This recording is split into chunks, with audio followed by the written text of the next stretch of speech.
bring structure to the examination. Most importantly, the nurse is a patient advocate for the patient that is being seen during this exam. The nurse makes sure that the client is comfortable. The nurse also makes sure that the doctor is not supposed to, is not asking questions that he's not supposed to ask, such as employment history, prior medical history, liability questions, and any past injuries or surgeries.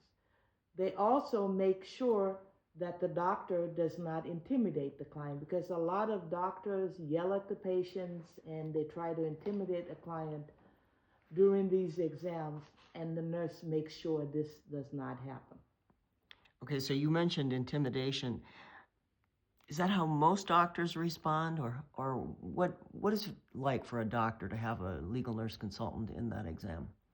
It's not, like that for all the cases. It's usually for the older doctors. The younger doctors just do their job, whatever the insurance company pays them.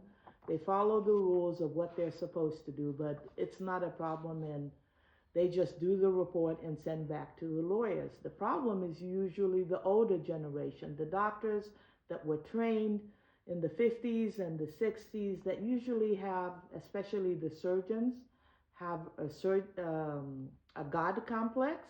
And as a result of that, they think that the more they push the client to ask questions, the better it is for them. And they think intimidating the client, to give answers that they want, because a lot of time they give leading questions to these clients. They tell them, yes, so when you had this particular injury, you fell this way, or you fell that way, or the car hit you this way, or the car hit you that way.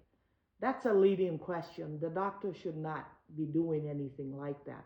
They should be simply objective and doing the exams, get the information they need, compare it to the medical records, compare it to tests that they have and depositions, and write up a report. They're not supposed to try to find a diagnosis.